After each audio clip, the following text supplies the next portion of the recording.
Alright, back again, Luke here, and today what I want to do is show you what happened to that black PS3.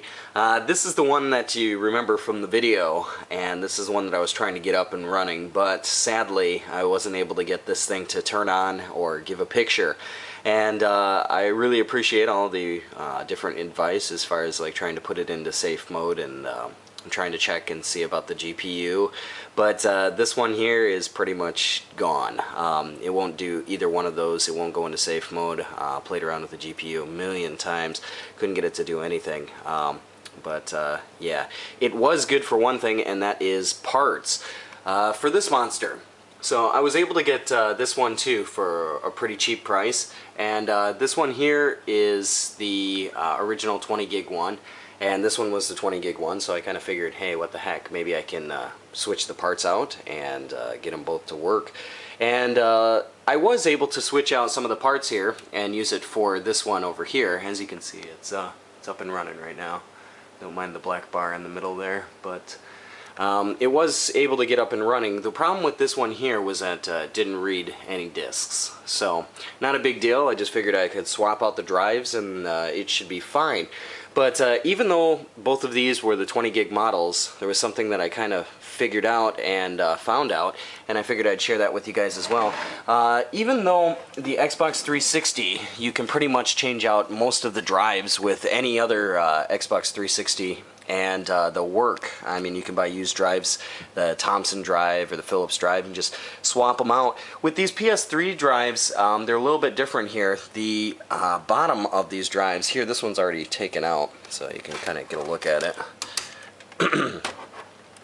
The bottom of these drives, the circuit boards on the bottom here are different between a couple of the models, and even though these are both the 20 gig models, the circuit board on the bottom here that controls the drive, it was different. So I took this drive out and I put it, I took the drive that was in here and I put it in that one, and it didn't fire up at all. It didn't do anything.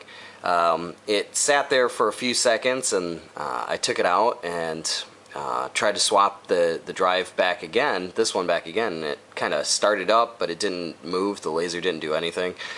So after a while, I just figured, well, I know the laser's got to be okay, because it sounds like it's doing something, but maybe it's the board here. So I wound up swapping out the board on the bottom here, and sure enough, it fired right up. So, just a small little tip here if you're having any problems with this. This doesn't fix a non-working drive. That's not a permanent fix for non-working drives. I mean, you'd have to have two broken PS3s laying around, which most people don't. But if you have a couple of them and you have a couple of drives laying around, you know that one drive works and another drive doesn't work, maybe you might want to try swapping out this bottom board here, and you might be able to get it to go. But yeah, so this monster here is just going to become a parts beast, and I'm just going to use the power supply because that's still good. Probably use some parts from the drive here and maybe the casing, something like that. But the white monster is floating around over there, still working good. But yeah, just want to show you a little bit of an update video on this. I know it's been a couple of weeks here, and I haven't put up a video, so wanted to give you a little bit of an update that this thing is working, although it's not the same one that I put up on the video a couple weeks ago. It at least is working with help from another donor PS3. But that's about all for me for right now. Like always, I'll put up another video here soon, so thanks for watching.